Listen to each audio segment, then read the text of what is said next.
гаргыг бол дэмжиж байна. Тэгээ хурал баг хийгээрэй. Хүр зүрээл ажилд орё. Хүр зүрээд ажил хийж байгаа хүмүүсийг хамгаалаарай. Ийм л зүйлийг одоо бас танаас хичээнгүйлэн хүсье. Улс орноо хөгжүүлэх, урагшлуулах мөрөөдөлтөө ерхий сайд байсан гэдэг та хожим битгий яриарай. Би мөрөөдлөө биелүүлж чадсан ийм шийдэмгий ерхий сайд байсан юмаа гэд хожим сайхан дурсамжаа үлдээгээрэй. Тийм учраас таныг одоо хэрхэн яаж одоо шуурхаа зоригтой шийдэмгий кабинетэ байгуулахаас л шалтгаална. Танд ингээ зангуу шиг идэн хүмүүс зүгдэх бах уу? Мэдэгдээл. Тэгээ энэ таны одоо энэ завчин одоо яг гараанаасаа гарах уугүй эндээс шалтгаалах бах. Энийг та бас тэгээ бодно үстэй гэдэг би зүйлийг хэлмээр. Тэгээ ер нь Монгол улсын хөгжлийн гол дайсан попролт болчлоо. Бүх зүйлүүдийг энэ 76 татаж ав шийдгийн гайн Улаанбаатар хот өөрөө байхгүй. Төсвийн хурааг авчдаг.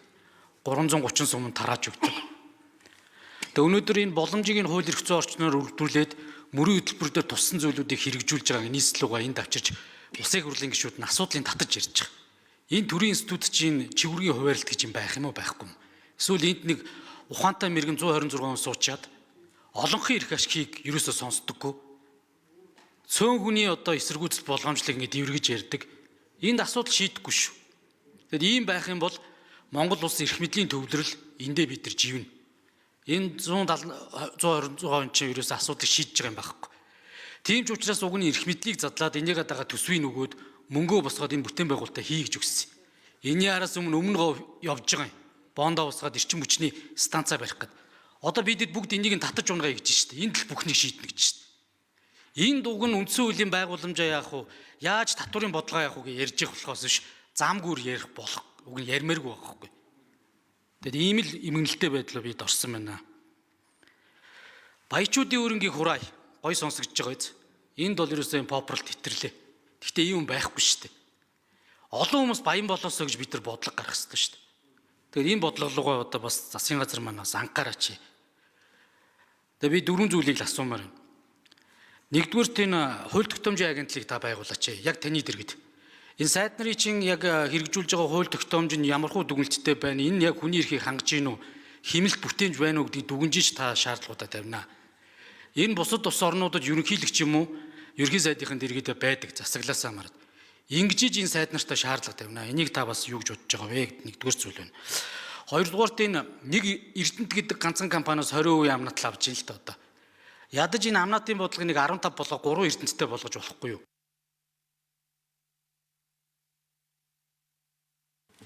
Чиглэл шүү.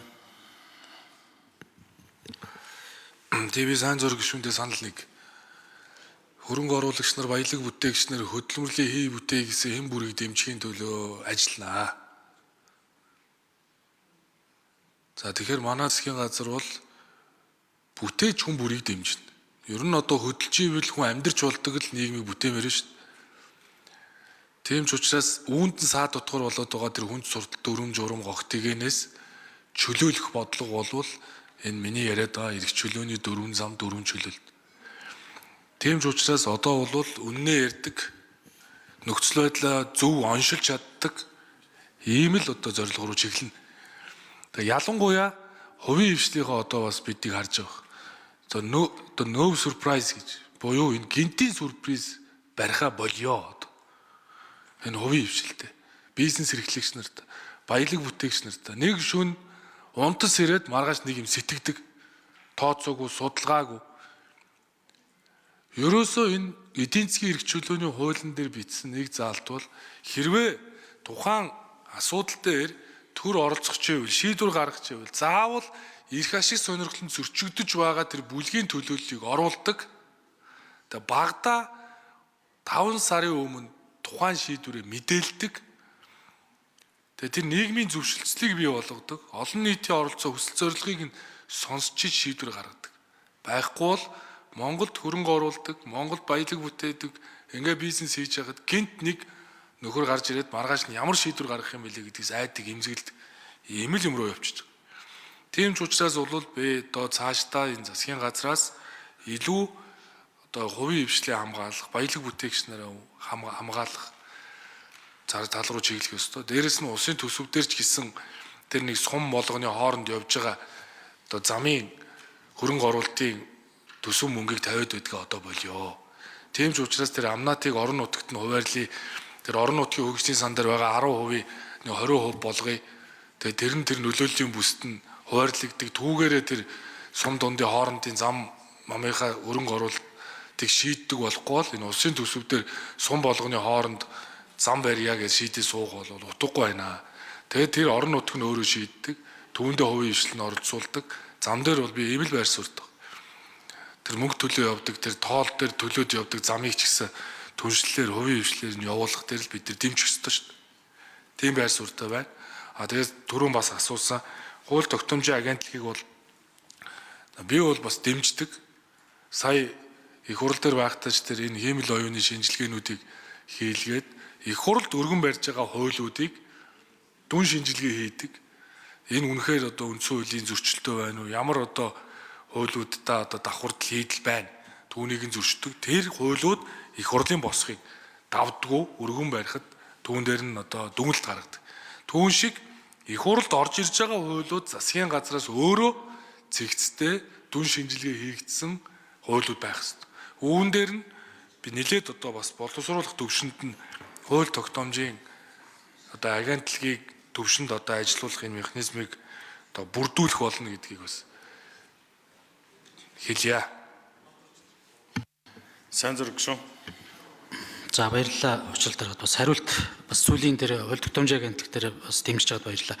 Би нэг энэ бүссэн хөгжлийн асуудлыг нэг эдийн засгийн агуулгаар нэг харах боломжийг бас танд санал болгох гэдэг. Энэ уулуурхаан компаниудыг нэг аймаг бас дангаараа хувьцааг нь эзэмшиж өмчлөх асуудал бол туйлын буруу байгаамаа. Тийм учраас тухайн уурхай байгаа нөлөөлийн бүсийн аймагуд эндээс татварын орлогыг бас хуваалцдаг тодорхой хэмжээнд. Мэдээж уурхай голлон яваа аймаг нь түлхүү авна. Дээрээс нь энэ орон нутгийн эмчтэр компаниудын хувьцааг яг нөлөөлийн бүсийн 3-4 аймаг нь хамтдаа эзэмшдэг байдлаар ингэж явах асуудлаа урагшлуулмаар байна. Ингэж энэ бүсчийн хөгжлийн асуудал эдийн засгийн агуулгаар баяжих юм аа. Энэ дээр бас та нэг дэмжиж бас байр суурь хэлээ. Дэмжихгүйгүй байр суурь хэлээч. За хоёрдугаар энэ шатхууны асуудал хүнд байгаа учраас уулуурхай хөдөө аж ахуйн салбар дээр цахилгаан машин одоо юу гэдэг энэ чиглэлийн техник тоног төхөөрөмжөг оруулж ирэх асуудлыг 5 жилийн удаа нэг чөлөөлөд өгчөөч. Та энэ дээр ямар байр суурьтай вэ? Ингээд нэг бас нэг тал талын хөлбөрүүдийг бас оролдоод үзүүл яасан. Учирлаг шүү. Тэгээ би бүрэн дэмжиж байна. Сумын зам төсөв санхүүжүүлэхгүй. Тэгээ төсвийн реформ бол яг эндээс эхлэх ёстой гэдээ би дөрөв хэлсэн. За тэр хуулинд өөрчлөлт оруулах буюу тэр амнаатыг нөлөөлийн бүсд нь хуваарлах энэ зарчмыг бол би дэмжиж байна. Одоо бол засгийн газраас бас хуулийг нь өргөн барьчаад байгаа гэж би ойлгоод байна шүү дээ. Та тэр хуультай танилцсан. Тэр шаардлагатай бол дахиад өргөн мэдүүлнэ.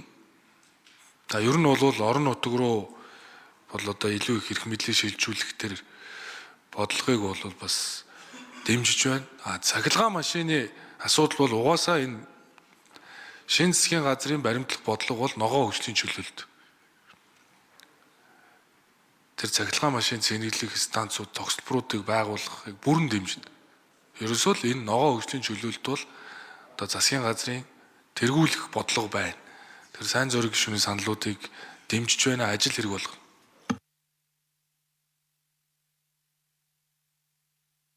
Сайн зэрэг шүү.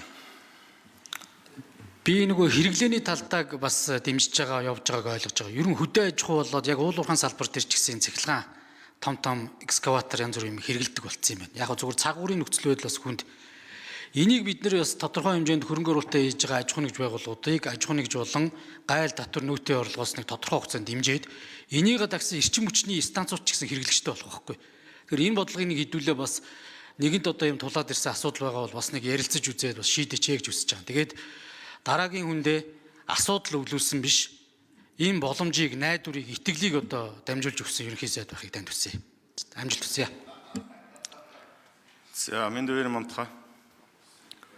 За шинэ ерөнхий сайд учрал даргаыг бол дэмжинэ.